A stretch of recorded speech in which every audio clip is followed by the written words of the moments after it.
Bay, saya ayo dia. Naku ngari karon sa singan ni. O si disposals. Kapos pangan.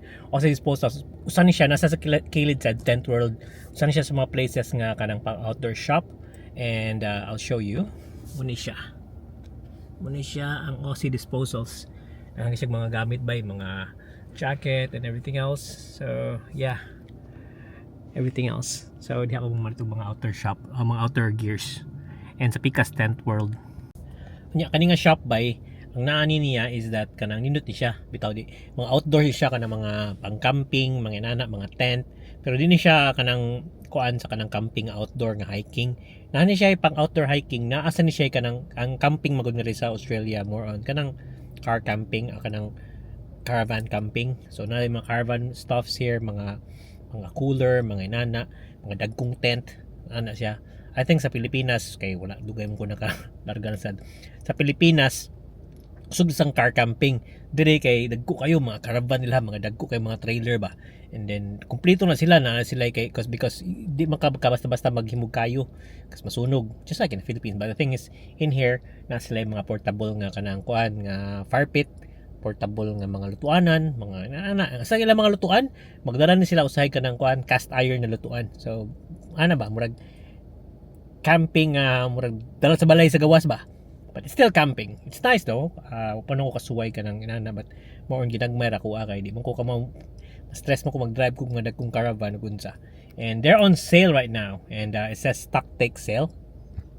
So it says stock take sale. What it means is kanang mga stocks nila, old stocks ilang kipang sale, kanang mga items nga dili kay mabaligya muna siya. But I came in here around 5 p.m. Like 4:50 and musay pag-close nila. So yeah, laro ko sa gawas. Anyway. Okay, let's go. Madto ko kanang kuan karon, kanang madto ko kanang Kokoda track lang diri sa Ferntree Gully na sa murag kanang hiking area nga mapadung saka sa bungtod ba inana. And ay mga picnic chairs, make picnic tables there. Adto ko mag-edit, adto ko magtrabaho. I'm just gonna try to go out of the house and work cause akong ADHD murag nabuang sa balay. Anyway, let's go.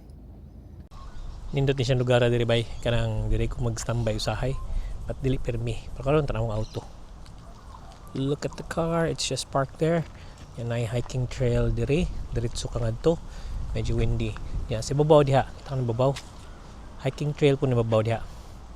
And na ay barbecuehan gali, Barbie, it's free, just press it, magluto ko barbecue diha. And I'm working here, so yeah, dili ko magtrabaho dito on trail. Okay, let's work. Sige bye. Storya taon niya. Okay, apparently hapon na. So I've been editing here. This is my desk and out lang ko baterya. So I'm using that Jupio thing. So yeah, hapon na. And I'm gonna stay here for a bit. It's around 7:53. So technically it's around 8 p.m. I'm beside the parking lot. So doon na kayo. But the thing is, hiking trail na diha. So yes, I'm gonna stay here for a bit, and there's not much to vlog today. Hindi lang talaga ng kuan ba, kanang hiking trail. I'll show you. So diha, hiking trail na sa ubos padung ngadto. Nasa na hiking trail diya sa taas kanang murag linya diha linya diha padung ngadto. And then yeah, napagini mga hiking trail sa taas. Naday 1,000 steps diha. Naratangari standby. In saying that, see you tomorrow. I don't know if maka-vlog ko. I'll be shooting for Alex tomorrow.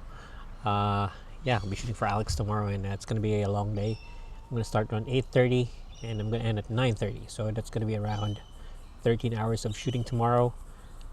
I'm a photographer, so I'll be fine. Anyway, see you tomorrow guys. Bye.